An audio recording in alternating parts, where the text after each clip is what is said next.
Hello, my friend, and welcome to the 595th episode of the Sales Podcast. I'm Wes Schaefer, the Sales Whisperer, your host. Today we have Sherry Hemstreet. The title of the episode is From Topless to Boundless.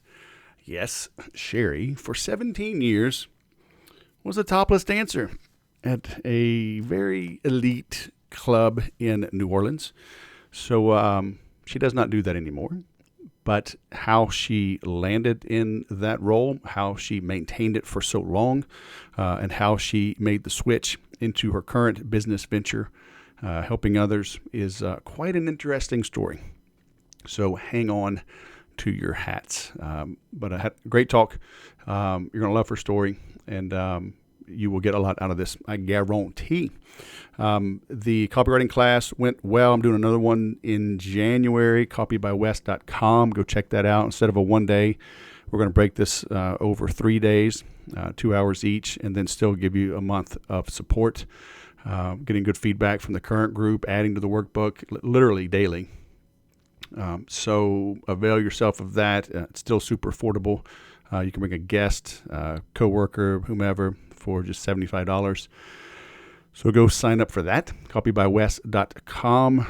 Gorillas of Growth is taking off. 12 weeks to peak.com is a free accountability. I'm seeing these accountability things all over the place, and they're all good.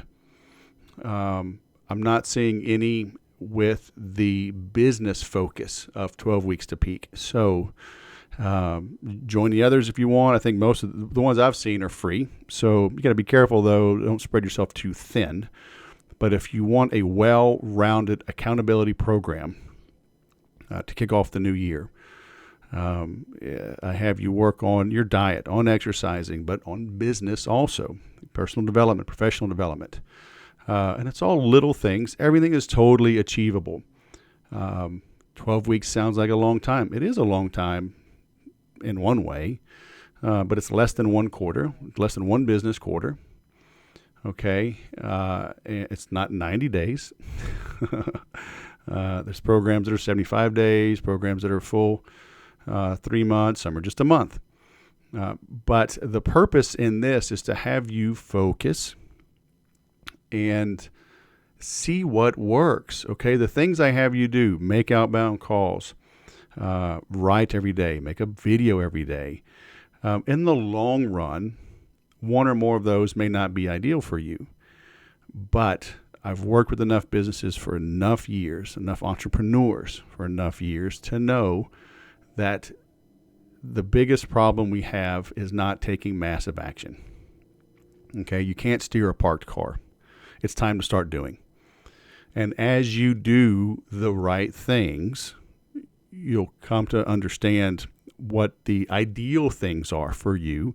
And at the end of the 12 weeks, you can eliminate 1 or 2 or 10 things and focus on the 1 or 2 or 3 things that really matter in your business. But this will give you that clarity. You can also, just because you don't continue doing some of the things maybe in the next quarter, you may find that they're still beneficial, and you can outsource those or hire it out. Bring someone in to do that for you. So do a little bit of everything and see what works for you. Okay, that's the purpose. And just having that accountability and the ongoing support. And it's a free program. Okay, it's not sexy.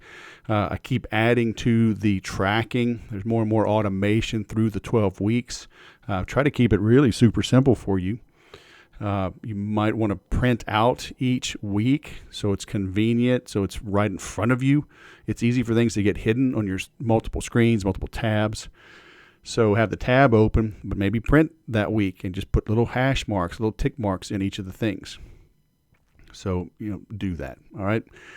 I guarantee you'll have a better quarter. You'll have a better year.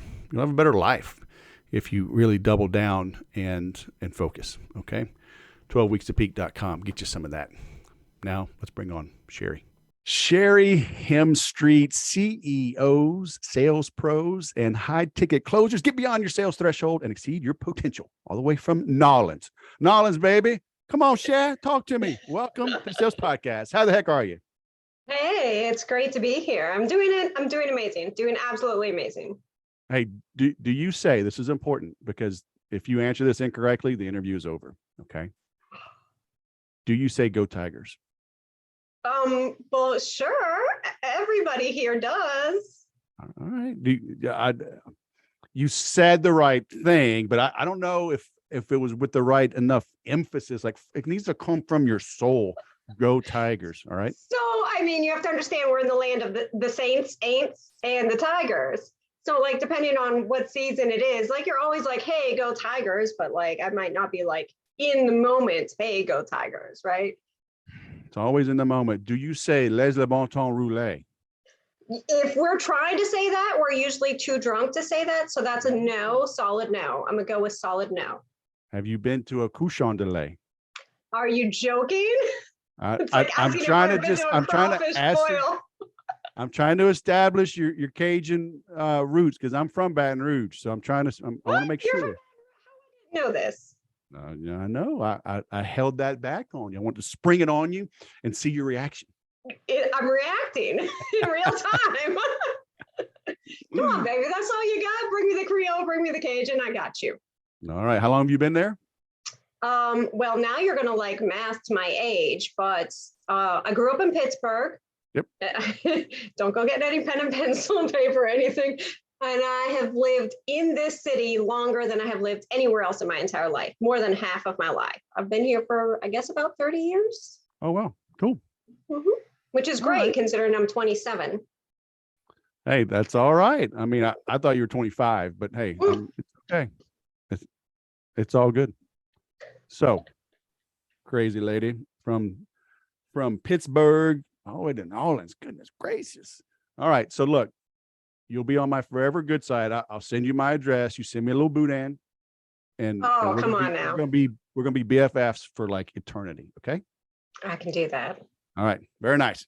So what the heck is going on? Why in the world am I talking to you? Did you do like some voodoo? Did you put the gree on me and you made me like reach out and say, come on my show? Is that what you did? I mean, I wouldn't do that, but if you have opened your mail and you got those alligator feet, that box, just the feet. Or some chicken feet. Ooh, crazy. No, that might have been for me.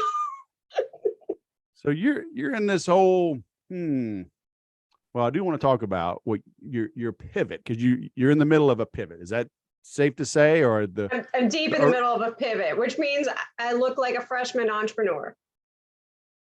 But you're not a freshman entrepreneur. And I talk to people all the time. It's like, look, if something didn't work out, and we'll get into what you were doing, and it financially it worked out, but it wasn't feeding your soul, right? But even if something failed, you're not starting over, right? Because you have experience now. Even if you know what doesn't work, you're not starting from the same point of reference. Absolutely. Right? Is that fair to say?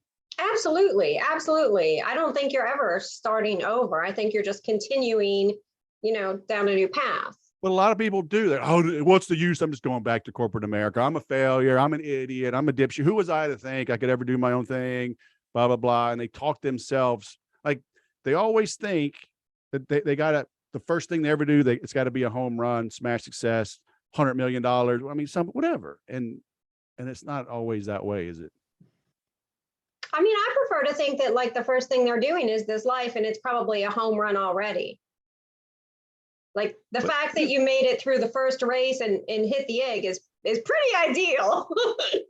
Right? Yeah, but I'm saying like most people, they try to launch their own thing. Maybe it's a side hustle and it doesn't work. Maybe they invested in a coaching program, a mastermind program.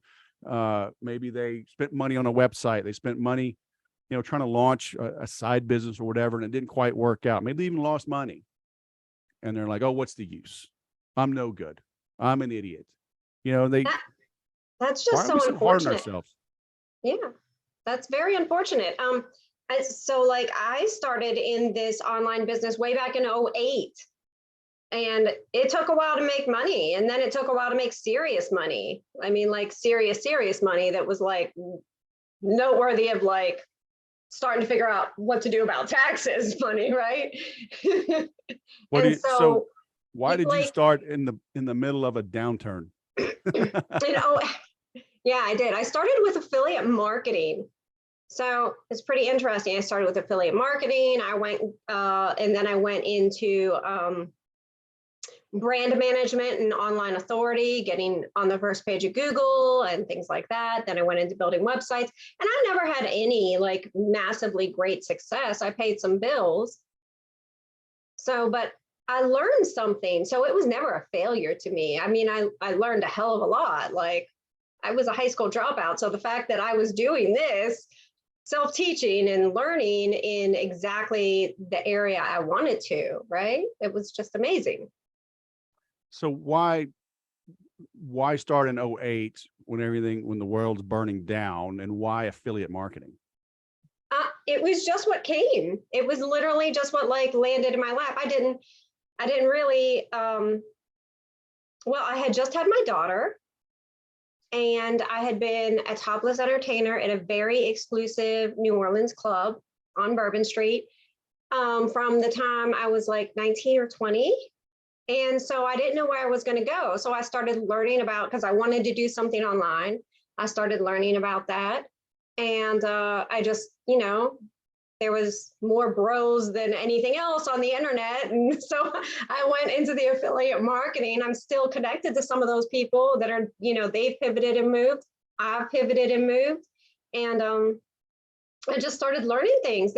I just knew that I always wanted to be doing something on the internet. So, because people are still learning about affiliate marketing, I've made a lot of money as an affiliate, certified partners of various programs, affiliate referral partner, whatever word you want to use. How are you still doing that on the side? I mean, I have affiliates for some of my own products, and occasionally I'll affiliate someone else's something, but for the most part, like, no, I'm not. Affiliate marketing is a good place to start and understand how to do things with someone else's product, but ultimately it wasn't like fulfilling. Yeah, it is. It's kind of, it's interesting. On the one hand, it's nice to have that mailbox money, right? I've got deals, I've got things I've promoted and people have bought, and I still get checks, boom, just right into PayPal. Some literally mail me a physical check every month. Others dump them into PayPal every day. And it's nice. But it does, like, I'm looking at all of those things right now. It's like, because people come after me. They're like, hey, can you promote my stuff? And I'm like, maybe. Maybe. Maybe. It's like after a while, you do get tired, right? But yeah, I do kind of like the stuff. I like the passive income, but passive income is an interesting word because there is a lot of work that has to be done up front. Most passive income is not passive income. It's like, mostly passive. You don't have to do something every day, but it still takes work. Yeah. Yeah. And I did a lot of front end work to create the passive income. And the dirty little secret is if you don't keep it up, it dwindles over time because people eventually cancel whatever software they bought. And so if you're not always doing something to promote it, eventually it's going to go down to zero. Yeah, there's a lot of churn and burn with a lot of different affiliate things. Yeah. So you're doing that. You're teaching yourself that. Oh my gosh, building web design. Oh, holy hell. Shoot me in the head. I don't want to do that. Look, I am the most untech person now ever. So like it didn't stick with me. Yeah. I mean, that was just brutal. So walk me through your evolution.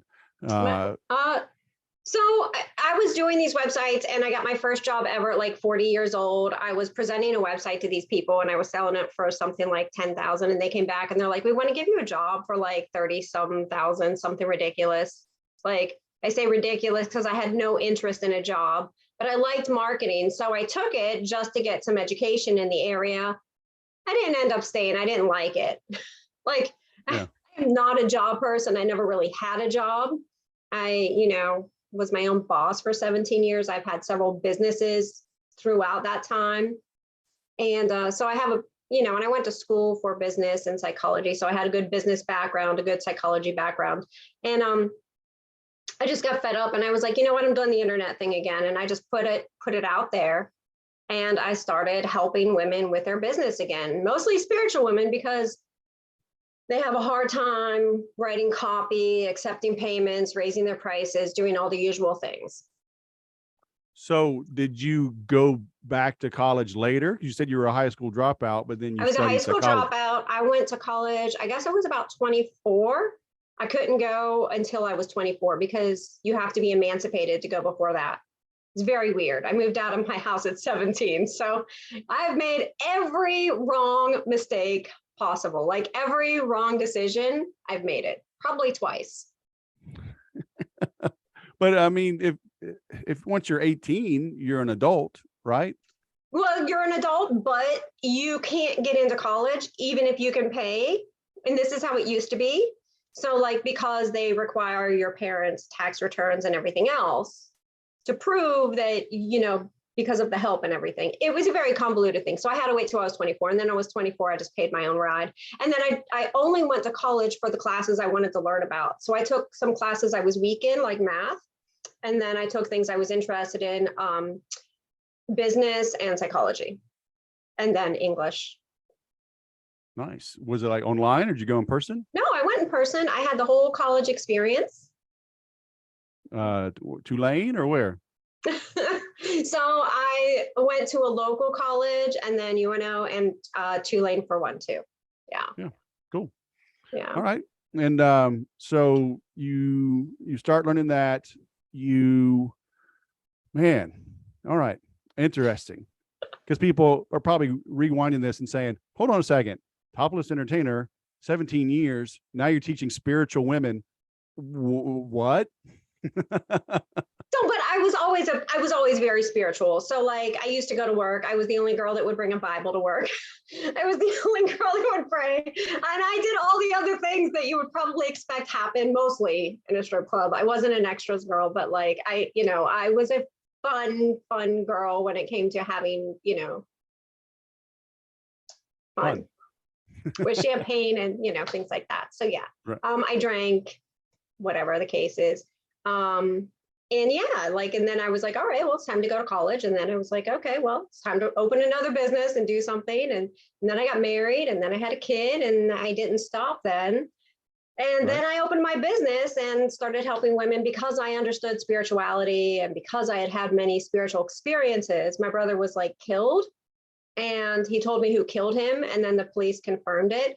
So I had a lot of these weird experiences in my life, which made me a perfect fit for talking to spiritual women because quite often in the spiritual community, you get all these words that don't mean anything like vibration, expansion, you're going to feel your highest level. And I could put that into real world terms and tangibles so they could help people and make money. Have you ever lost clients or prospects when they learned about your history? Of talking to dead people?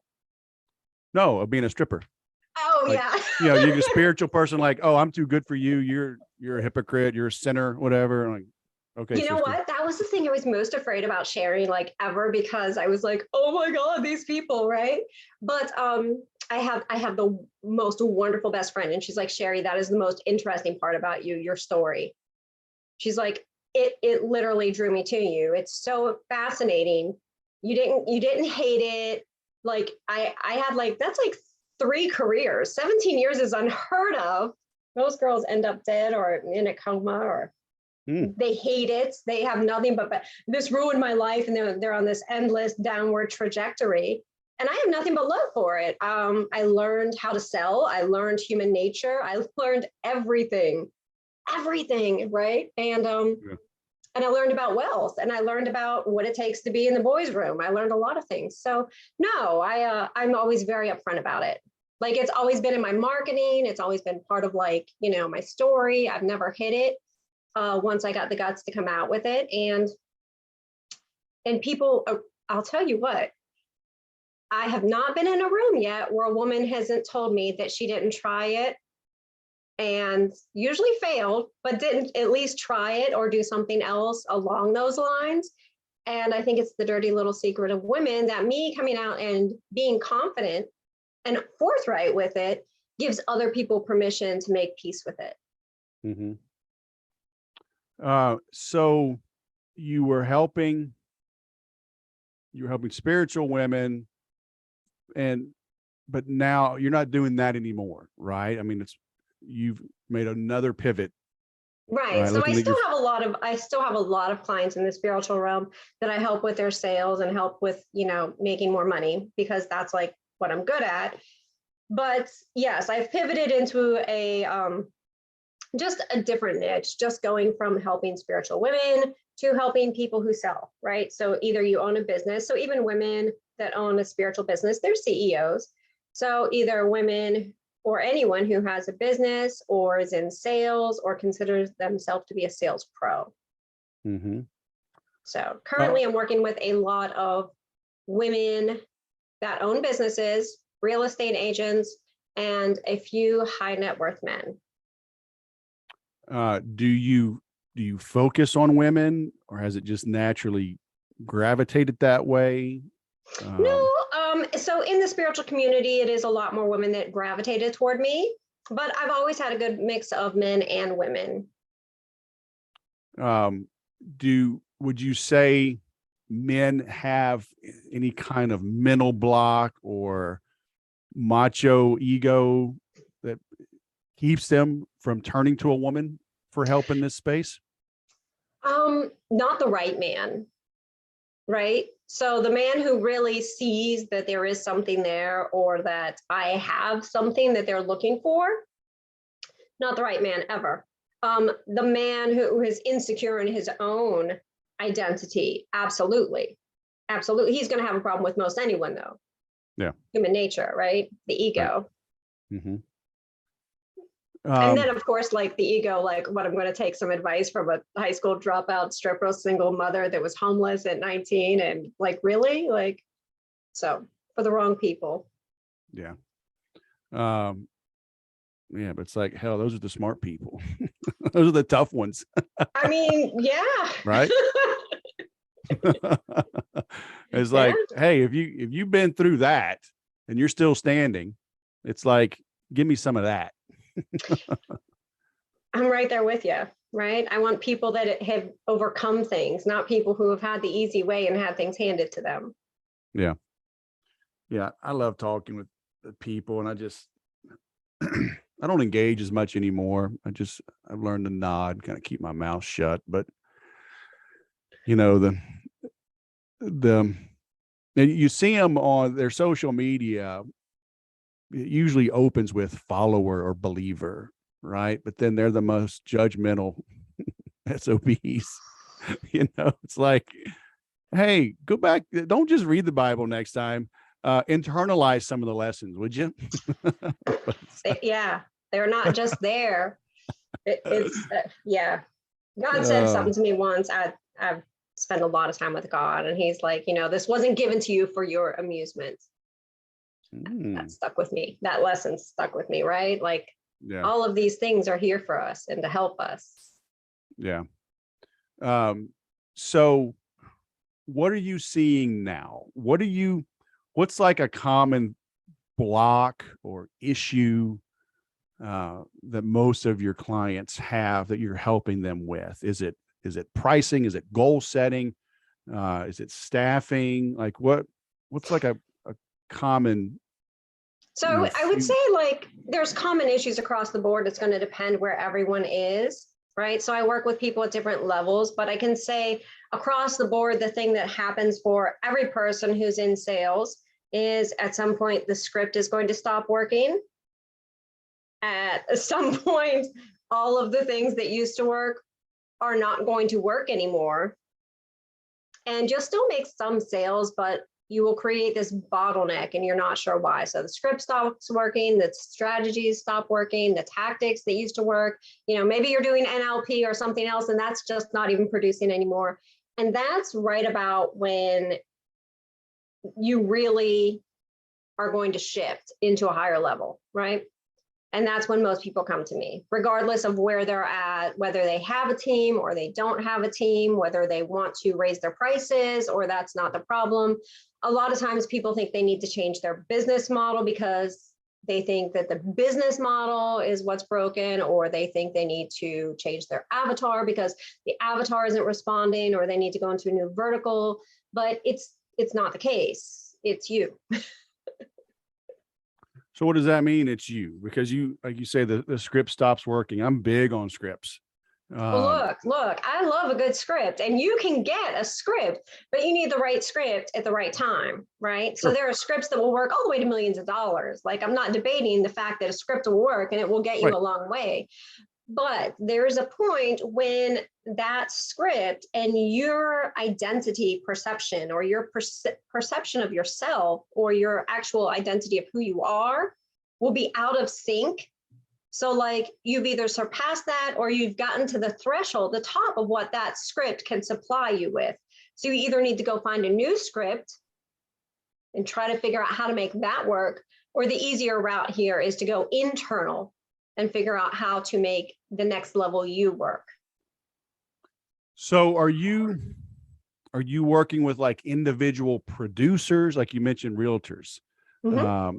You know, so are you working more with like a high-end realtor versus like a high-end broker that has a bunch of agents under them? Or are you At this working with time, I'm both working with types? both. At this time, I'm working with both. So I'm actually going out to a brokerage to present to everyone, right? So I'm working at that level. And then I do have independents that I work with who are just interested in getting to that next level themselves. So some brokerages are foresightful and they want to bring that support in, and they see the benefit of developing the person. I mean, of course, real estate agents in every form are into development, which makes them, just perfect to work with. But also, it's nothing to invest if you know that you're making that return. I have, for instance, I have a luxury high-end real estate agent that I work with, and it's just a no-brainer for him. Mm-hmm. Yeah, because I'm just trying to understand, because it's like with me, after doing things for so long, selling like CRMs, you know, the literal script that I use with a prospect still works. Absolutely. I'm just not as fired up to follow that script anymore, to deliver it. Right. Right. So So is that this what is you're where you probably are internalizing it differently because you've outgrown the script. You're a perfect example of that, right? yeah. And it's like, all right, what am I going to do? Yeah. What's next for me? Right. So is that where you're like finding people and taking them? So it can absolutely be. So for that, I would say, I'm going to lean on the human dynamic of psychology, right? Human nature. There are certain things that people who want a CRM are always going to need to lean on. You could replicate yourself. You don't probably have to be the one delivering that script, right? So in that case, I would say don't touch it. You're great where you are. But if you are selling something and you hit that sales plateau, then it could be time for a revamp. And that's when everybody needs something different. Most Right. people look outside of themselves, but I would say look inside of yourself. So is most of your work, is it one-on-one, like executive kind of coaching, would you say? So it is. Okay. I have a program called Raise, right? And I've been doing that behind the scenes in beta. So I've been doing that as kind of a group. That's what I'm doing with a brokerage that I'm going to. And then aside from that, it's mostly one-on-one where we go through coaching, and I do a process that's called calibration. So calibration is if you're at this level and you want to be at this level, there are things that you don't understand that you need to get there. And we work with your subconscious and different techniques that I've used and developed and really had experience with and good results with to create my own process there. So are you helping them straighten out themselves versus like, Yes. would you, okay. Yes. So you're not necessarily going into a company and like helping with No, I'm HR not and restructuring staffing. companies. I'm not Yeah. reordering processes. Yeah. I'm not like reorganizing what they're doing. I'm working with Sure. the internal individual. Right. Got you. So, what are you seeing? Do they just allow themselves to get stuck? Are they afraid to go to the next level? Everybody's afraid to go to the next level. Everyone is afraid of what they don't know. It's like natural. It's just ingrained into our DNA. It's part of how our brain works, our minds. So everyone is afraid, even though they want it, because there are, pros and cons to being where you are and pros and cons to going to a new space. And some spaces will ascend into very effortlessly, very easily.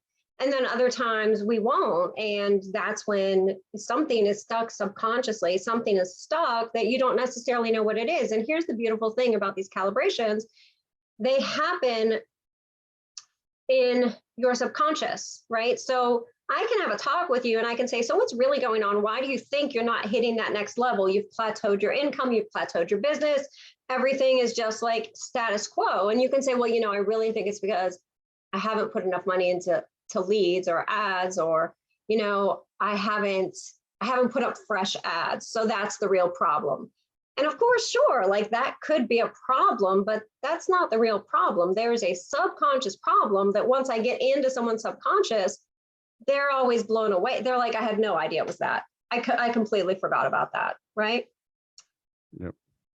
Yeah. Because when they say that's just a symptom. Okay. You're not running ads. Great. Why aren't you running ads? You know how to run ads. You know who can run the ads for you. Why aren't you pulling that trigger? Because you got to go like 5 whys deep to finally. But even so, your mindset is just a gauge, a temperature gauge, I call it, to see where you are. It doesn't actually give you the answers. If you're doing mindset work, you can be doing mindset work for the next 5 years and still not hit the thing that would get you there faster. And I don't know about you, there's a small part of me that's a little impatient. So like, I don't like to faff about and do things the extracurricular way. I just want a straight shot to where I'm going as much as possible, right? Like there's always curves. Right. So like using the realtor example, would you help them maybe make the leap to become a broker and have their own team, or would you take somebody? If that's their next step. So right now I have somebody I'm working with, and she wants to sell us. So I don't want to say exactly, so I'm just going to do rough numbers, but she wants to double her house sales in the next year, right? So that's a big gap between who she is today and who she has to be to do that. So for us to go in and do that, we have to find out what it's going to take for her subconsciously, like what's holding her back. Why hasn't she done this? She's been wanting to do this for a couple of years, by the way, and she hasn't been able to hit it. So that's like a real simplistic example of why someone hires me and what I help them with.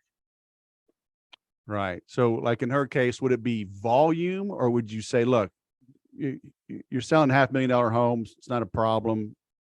Go start selling $5 million homes. Like, are they so it depends on what they want. Not everybody wants to sell $5 million homes. A lot of people can't handle the stress of only having that gap, because when you're selling $5 million homes, you have to have enough of those in market, and you have to have enough buyers, and there can be a longer wait between just selling everyday homes that are flooding the market, not even flooding the market these days, right? Yeah. So it can just be a matter of she wants to double her sales. She's okay with the commission she's getting. She's okay with the houses she's selling. And that's where she wanted to go. So I don't make the rules up. I don't say where the person goes. That's really up to them. I find out how to make it work for them. So I've worked with a lot of people that they get in their own heads, that they,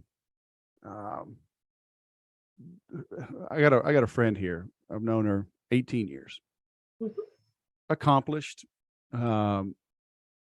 has her own business, has 2 businesses, but always beats herself up for not having a college degree. Right. And I remember early on, I was like, I didn't know you didn't have a college degree. I didn't care. Imposter syndrome, huh? Yeah. I didn't care you didn't have a college degree. Like, why are you beating yourself up? It's like, chill out. So how have you overcome like not having a PhD or whatever glorious certification?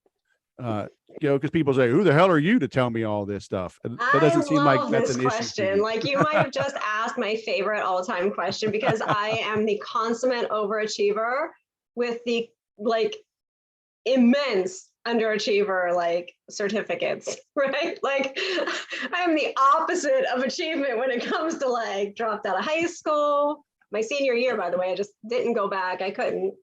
And then I had no intention of finishing college. Like, I wanted to be a psychologist and get a PhD, but then I was like, that's all they make? Nobody could possibly, no. And then the things they wanted me to do. And, I know the value I bring. Like I see what I have done for clients and what I have done to change people's lives, right? Like I had a client who came to me, she was literally homeless with 4 kids. And in 1 year, we took her from homeless to 456K in her business, which is not bad. Right. Obviously not all results are like that. So like all disclaimers out there, that is not every client, but I have had a handful of clients that have done extraordinary results like that. I've also, I've been delivering results. So I don't get stuck, I guess, because I never had a certificate. Like I'm Phi Beta Kappa because I was National Honor Society. That's like the best certificate I have. But like, I've never needed to lean on a certificate because I've always just leaned on my achievements. What can I do for you? Like, if I can do something for you, you don't care what I have. Yeah. How do you stand your ground and convey that? Right. Because I'm always, sales training, Zig Ziglar will always say, selling is the transference of a feeling, and that feeling is confidence. 100%. So is it just the evolution of your life? Like you can just own the space and people just know that I even stand my ground and convey that. Like I happen to think energy speaks louder than words. Right. And so I very simply I just talk to people and I try to help them wherever they are, even before I'm hired to help them. There's always something you can do to help somebody. And so like, I don't know. I've never really considered that. Like now I feel like, I'm like, wow, how do I convey that?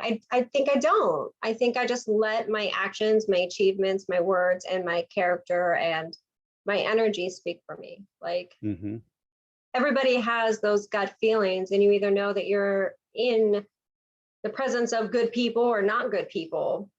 And you do some due diligence, right? You would hope.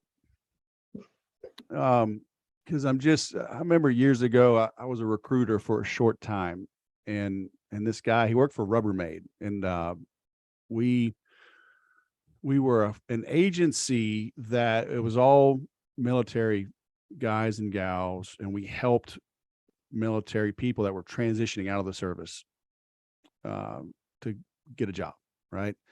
And this guy came, he was, I think, a former Army, but he worked at a Rubbermaid factory. And I remember he came in, he was like, I'm looking for somebody. He was looking like for operations managers, shift leaders. I remember it was the first time I heard that. He says, I'm looking for somebody with room filling presence. And it's like, and I understood what he meant. Just charisma. Inherently. Right. Yeah. Charisma. Just, that's why I say standing your ground, but it's just being comfortable in your own skin. Right. And like, whatever's happening, okay, I'll roll with it. And I'll figure it out if I don't know it. So I attribute that. I can answer that question better now. I attribute that to the first time I had to go on stage topless. There is nothing scarier in my life. I mean, being homeless was pretty scary. I run around topless all the time. It's not that big a deal. Come on. See, maybe you need to help me with confidence. So how old were you? How old was I? 20, 19. Yeah. So I got pregnant at 19, delivered at 19, and started at 19, I believe. Oh my gosh. 19 was a big year. And I was homeless, 1,200 miles from any family. So I think it was really just, you just have to make peace with who you are and the choices you've made. And I have done a really good job of doing that. That's all. So walk me through that experience. Did the other women boost you up, or was it competitive? Was it? Oh, it was great. It was amazing. So I had a buddy for the day. That was great. They started me on day shift, so I could figure it out. I had a buddy ease into it before you had a bunch of drunks in there. Well, I mean, that still happened, but yeah, it was just, but not everybody. there should be fewer drunks at noon than at 10 p.m. I would guess. It's New Orleans, baby. It's You New forgot about Orleans. that part? Never mind. This is back when like oil and gas was pumping. All right. Yeah. So it was just great, right? And even at night shift, there were some. Was it really okay? Was it really great? I swear to God, it was the best time of my life. But you said you were nervous, but was it great because you overcame it, and then it was. It was great because I conquered it. So humans just really thrive under a challenge, and that was the most challenging thing I can ever imagine doing. Right. It either eats you or you eat it, right? Right. And so it was great, and the women were great, and I'm still friends with them today, and they're still supportive, and some of them are just so freaking amazing and so brilliant and like so just glorious as women. Some of the best women I've ever encountered. So what did you learn about men and about sales in that role? Everything. Because you were, because I was taking notes up here. You're saying, where we learn how to sell, learn human nature, learn about wealth. Was it, and I talk about this all the time. I think people are more afraid of success than failure, as the money starts coming in, because you did it for a long time. I got to assume the money was pretty good.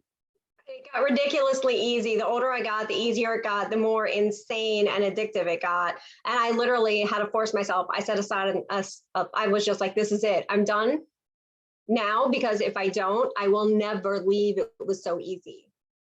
Yeah. And I worked less. Like the older I got, the better I got at making the money, the more I understood men, money, sales, the less I even worked to do anything. I was just like, I'm here. Right. And so I'm going to make another guesstimate that, because people are like, oh, it's all about the sex. And I'm like, I think most men that go there are lonely. I think they want to be seen and heard, appreciated, complimented. And you were probably giving them more of that than let me dance for you. So my biggest customers would literally just love to talk to me. They either wanted me to share every story I ever had with them, or they just wanted to be recognized for who they were.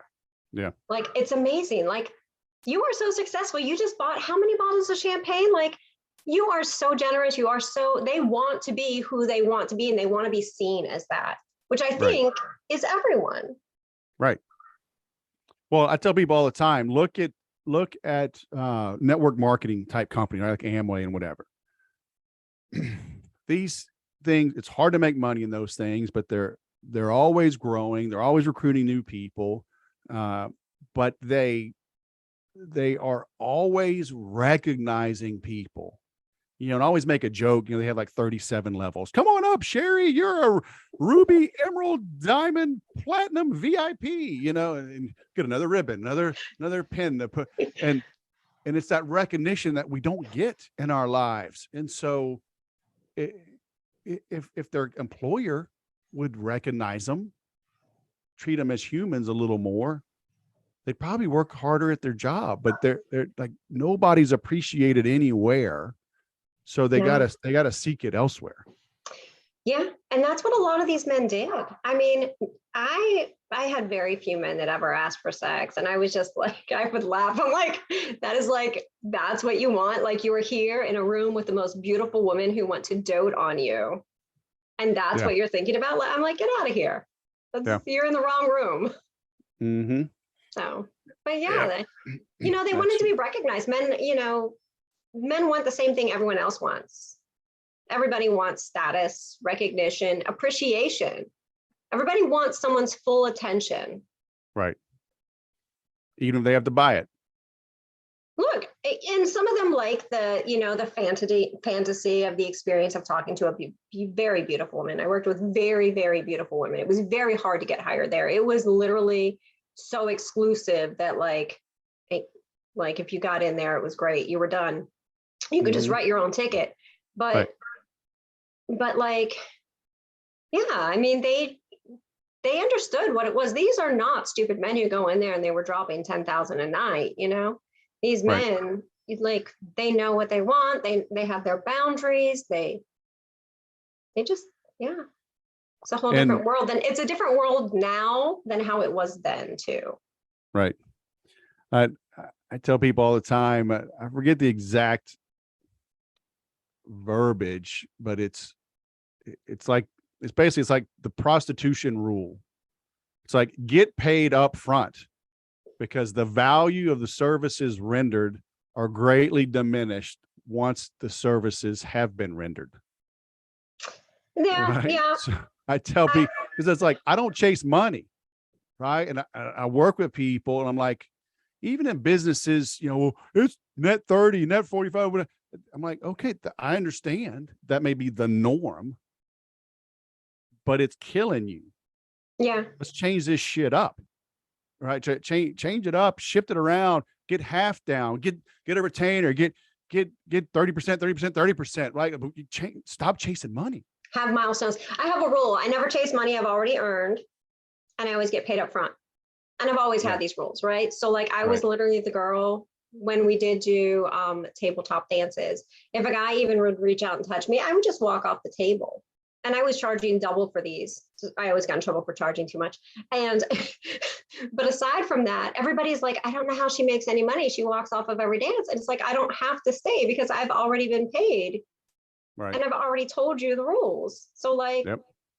like this is how you chose for it to be. Mm-hmm. Same thing in business, same rules in business. You put Yeah. up boundaries, you put up agreements, you say, this is how it is, this is where we'll meet, this is what will happen.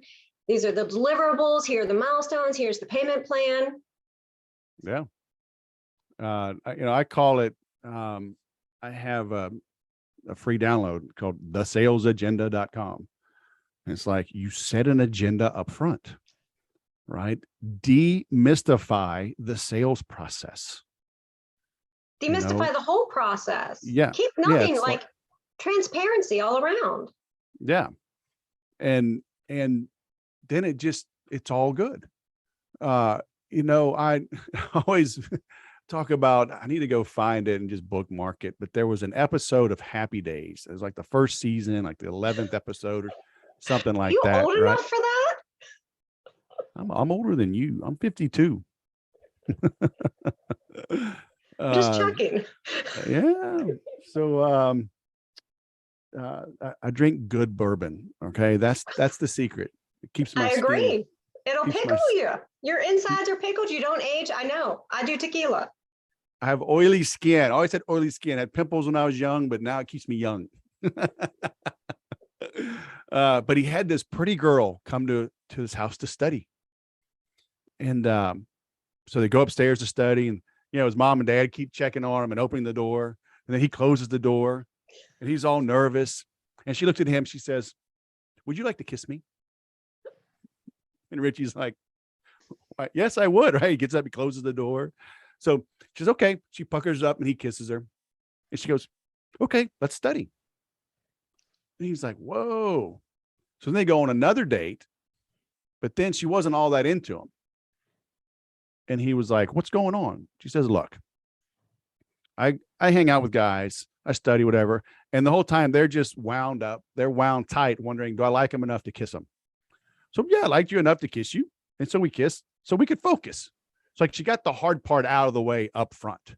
Then they had a good time studying. Right. And so I tell people, if you have problems asking for referrals or testimonials or whatever, get all that out up front. If money's an issue, if you think you're too expensive, you're going to exceed their budget, talk about that stuff early. Right. I tell people hearing no early is a win. Right. Stop wasting your time. I love that.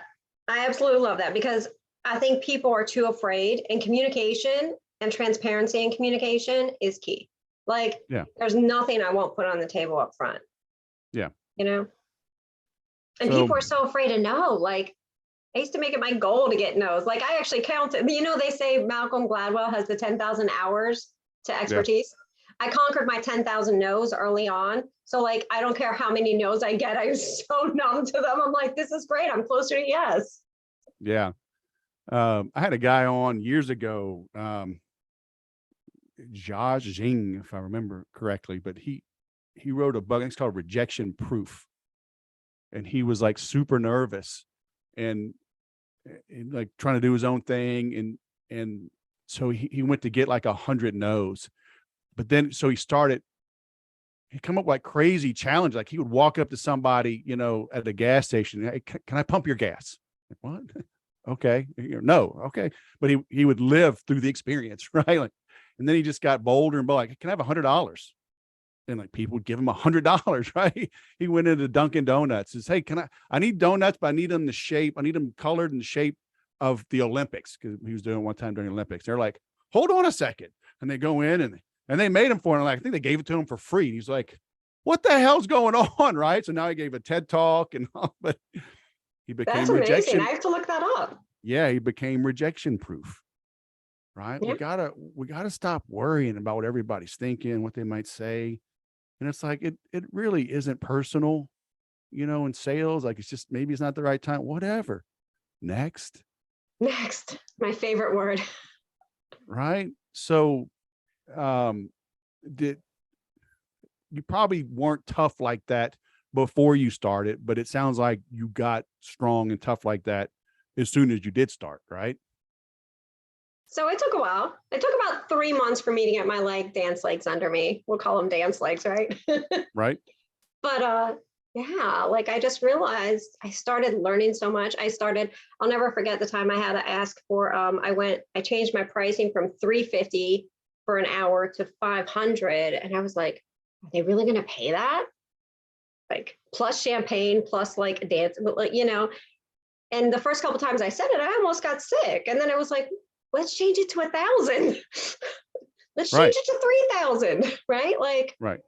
And it's just did a you have to matter split of that with the club, or was that yours? So in the beginning, it was all mine. And then when they changed over to Hustler, there's a split, which I was not a big fan of, but I actually had been working there so long that I had a lot of privileges. Yeah. I just had a lot of privileges because I'd been working there so long. I was well known in the community. Right. Yeah. And all the time I'm telling people raise their prices. I got a guy in my Monday group, or Tuesday group now, Gorillas of Growth. Told him this year, raise your prices. And in like February, he raised his prices on just a portion of his clients, because that's two different types of clients, got custom work. And so the bulk of them, his common clients, he raised the prices. And then he had his best month ever, and then his best month ever again, and then his best month ever again. And so then about 2 months ago, we were talking on one of the calls. I was like, did you raise your prices on the other group? He says, I'm doing it right now. So we did it 2 months ago. So he did it. And then, so yesterday we talked. So it had been about 6 weeks. So people had time to settle in and pay the newer, higher rates. I'm like, anybody quit? He's like, no, nobody quit. No. I'm like, I always tell people, say, okay, let's say you doubled your prices and lose half your clients. Is that income's still the same? Right. Is that a win or a loss? Well, to be honest, you probably got rid of clients that weren't going to be ideal at some point. Obviously, Maybe. They weren't ideal with a higher rate. So like they weren't really ideal for your growth either way. Yeah. Oh, here's my wife bringing lunch, but it's blurry. They can't see you, honey. She keeps me well fed. Well, I'm sure after jujitsu, you need some food. Oh my gosh. Yeah, that's awesome. And it's, that kind of experience gives you unique insight, into what makes people work and how they tick. Would you got a little dog. I got big dogs. My dog barks. A little We yapper. Jump. So now how are you getting the word out? Because you said you've pivoted, right? Mm-hmm. And like what led that? What brought that on? I'm not right, just discontent. Like I just was not fulfilled.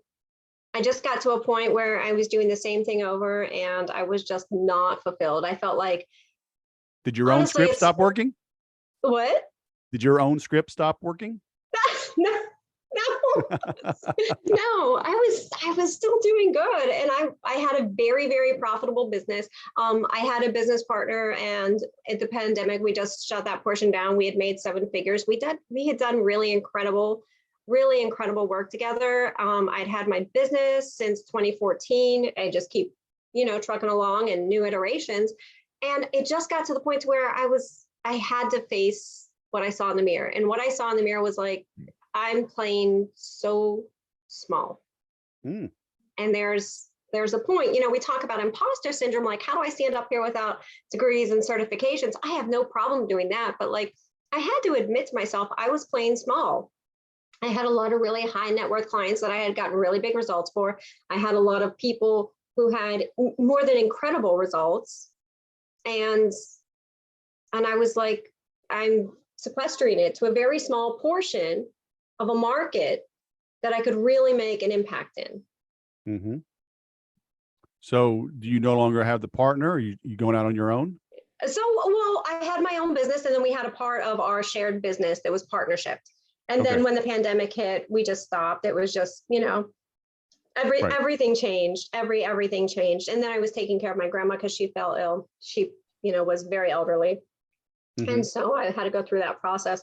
And I just had a lot of time to reflect, a lot of time for growth, a lot of time to just sit back and look at what I was doing and where my life was going and who I was serving. And was I really making the impact that I wanted to? Was I really helping in the way I wanted to? And sure, I was, but like, I also had to look at, I'm always looking at human potential, always like optimizing that. And like, I had a real, like, for lack of a better phrase, come to Jesus moment. And I was just like, not impressed with myself.